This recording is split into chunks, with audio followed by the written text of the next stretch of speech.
Hey everybody, it's Ryan from Pie Records, and I'm back with Big Tiki Dude, Jeff Hanson. How are you, Jeff? I think I'm okay. So nice. We had to do it twice. Well, previously we talked about the convention, but that's not the only show that you booked. Tell me about the Huntington Beach shows. Okay, so I've been going to the Huntington Beach International Surfing Museum since spring of '97. I when I you probably saw in the interview with Kyle that I saw shows at the Doll Hut here in Anaheim, and then I found out about shows at the Huntington Beach Surf Museum. And there used to be every weekend in the parking lot at the museum, and then occasionally they would have a pier show. But then they built condos across the street, and some people liked it and some people didn't. So we had to stop doing shows in the parking lot around 2010 or so. And instead of 3 or 4 pier shows, now we do 6 or 7. And instead of noon to 4, then now we do 11 to 6. So we can do 6 or 7 bands, and we have 6 or 7 pier shows from April to October. And it's at the Huntington Beach Pier, but the shows are for benefit of the Huntington Beach International Surfing Museum. So the bands donate their time. The shows are free next to the Huntington Beach Pier. But because gas and everything is so crazy right now, finally broke down and got a big flower pot and wrote tips on it. So now the people appreciate the bands donating their time. They can throw some money in the tip bucket for them. So that's from all the way till October. Yeah. And is it every week? No. Once a month on Sundays. Either on my page or the Huntington Beach International Surf Museum website, or their Facebook page. Let me think. August 21st, I believe September 11th, and October 9th are the next 3 for the season. So what are some bands of note that you're going to have? Okay, so coming up, the October one, we're going to have Pollo Del Mar and the Reverbivores from NorCal. I believe Slacktone's on that one also. If you want me to look it up real quick, I could.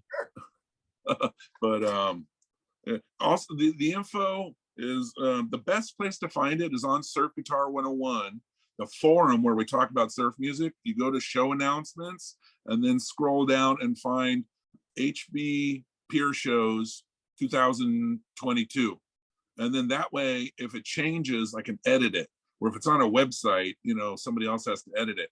But if it's on SG 101, I can edit that post. Okay. So that's always the best place to look for it.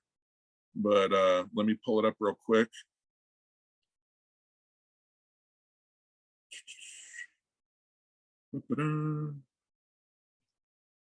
Sorry.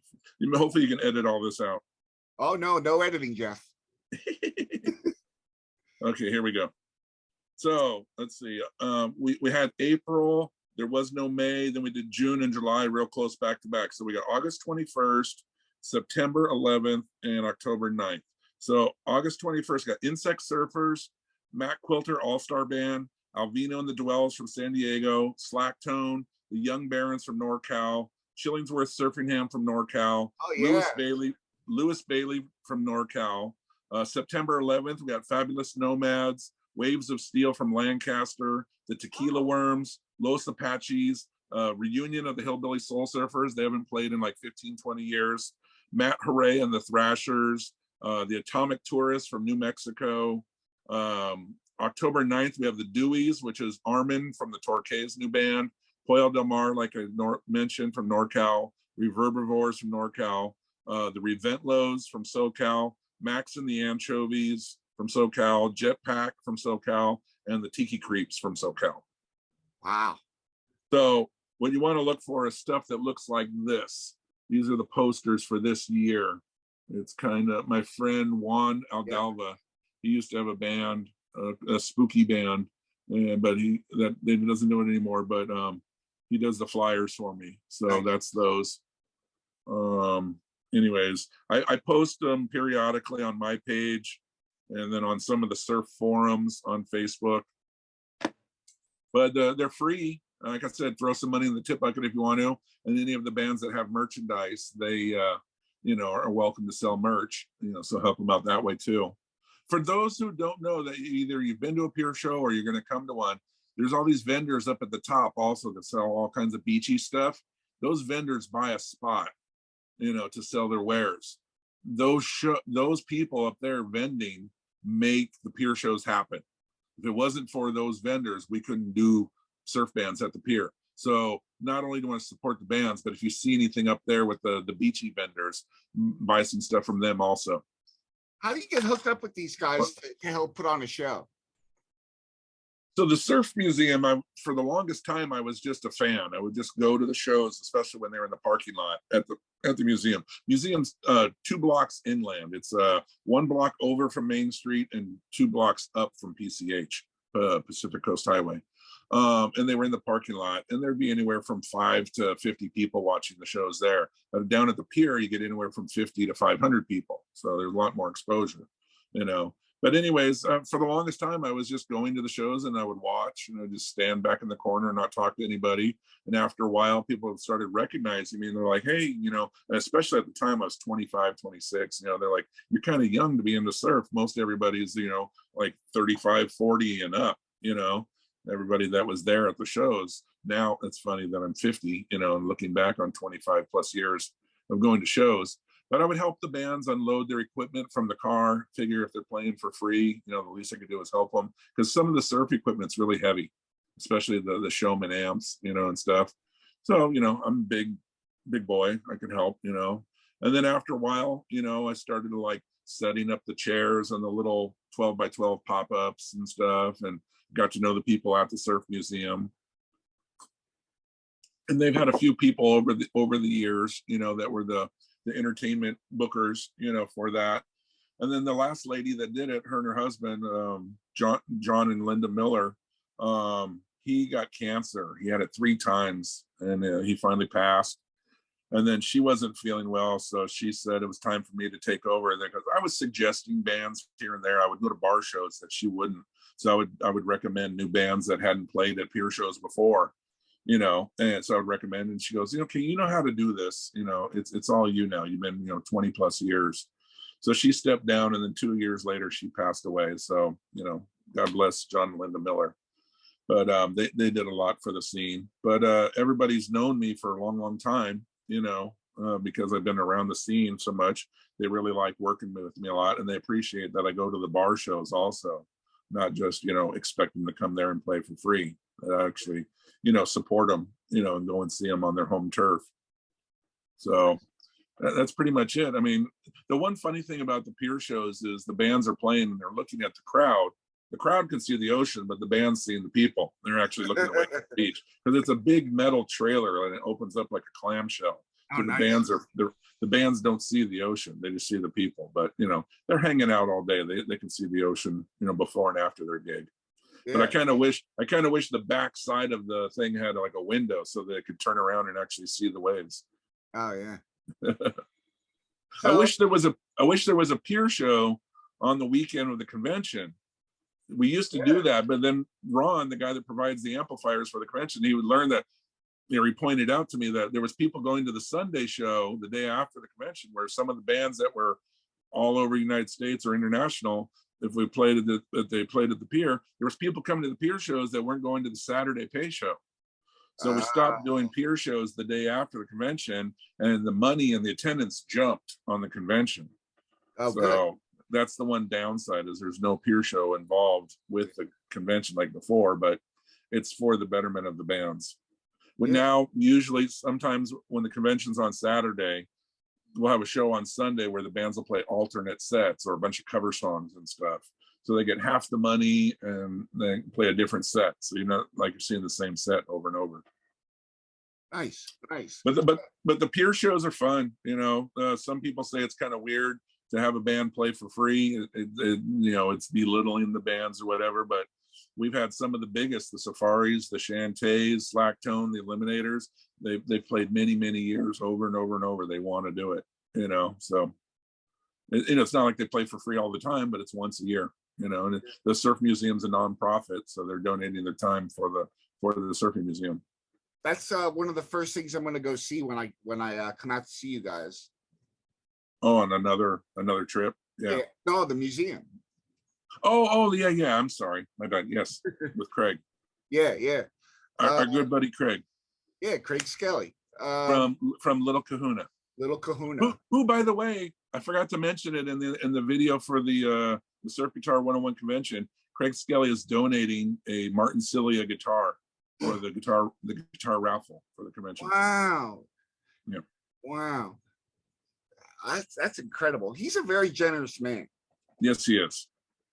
Um, Yes, he is. so the shows aside, that doesn't, you don't stop with just putting on shows. You're like very involved with the community, and you're very generous with your time when it comes to things like your radio show. And I know you wanted to talk about that, and I want to hear about it because I want to listen to it. Yeah, back to the show thing. Sometimes I tell people, I go, maybe I shouldn't, but I always want to make the shows bigger and better attended. So sometimes I put my nose in where it's not wanted.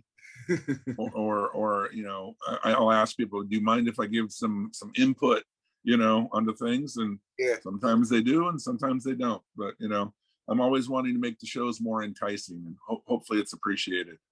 Yeah. You know, or even if I don't help, you know, organize the show, even if it's just somebody booked a show, I like to help spread the word on it, you know, where I spread the announcement on, you know, text messages and Facebook shares and stuff. So you want to talk about your radio show? Yeah, so I don't know if you ever heard about North Sea Surf Radio. No. The drummer from the Phantom 4, Niels, started it, sheesh, about 6 or 8 years ago. And there was a few different, you know, popular DJs on there. It's kind of like robot play, you know, but then there would be certain DJs doing shows, and you know, some musicians and some just fans. And then I was like a big supporter. I really liked the station. Yeah, he ran it out of the Netherlands, so that's why it was called North Sea Surf Radio. And it had a good run. He had some trouble here and there with equipment, you know, and also with internet connection. I think he lives far outside of town, and the phone lines to his house are like 100 years old and stuff. He didn't have DSL. It was all old copper wires. So it was always, you know, having trouble. And then, you know, he worked in town. So it was like, if there was trouble with the station, he couldn't fix it for an hour, or it took him an hour to get to his house to fix it. But if he still had to work 6-8 hours, the station was just off. And it got to become a hassle where, you know, we would do a show and promote it and it wouldn't air, you know, so it was kind of frustrating. And then he was just super busy with work, and they were remodeling the work, and he was just said, I hate to do it, but I got to let the station go. So we're always hoping that he'll bring it back. But North Sea Surf Radio, it's still sitting there, and there's a couple of compilations that are on it, like Latin surf and Spanish surf, and you know, some comps that you can like donate or listen to or whatever. But in the meantime, this guy from Russia, he started a surf station, and it's called GTF Instrumental. And everyone always asks what GTF means. And we always joke that it's like, get the F out of here with your vocals. But it's not, it means something else, but we just joke. So G as in good, T as in Tom, F as in food, GTF Instrumental. And it's out of Russia. It has a lot of robot play, but he plays a lot of great stuff, a lot of European and Russian bands. And then there's a few DJs that are on there. There's DJ Dottie, and then John Blair, and Clint Beechwood, and a couple others that are doing shows. And so I used to do a show on North Sea Surf Radio, and I haven't done one since, but you know, I got the invite to join GTF, and I've been meaning to do it, but I had some computer problems, and you know, just, you know, a lot of headaches, and I'm a procrastinator, you know, but now that I'm announcing it here, you know, awesome. It'll be inspiration for me to do it. So I don't know if I'll do once a week or just once a month like some of the other DJs do. I think Clint and John Blair just once a month, but DJ Dottie is once a week. Now her show is I always look on her page to find new bands to interview. That's one of the cool things about her, is where she runs down a list of all the bands, as well as Clint. That's a great, even the Facebook page, if you don't get to listen to the show, has a list of bands that you Yeah. can check out. But I encourage people to listen to the show because it's really good. I mean, for those who don't know, there's probably 20 surf DJs out there in the world.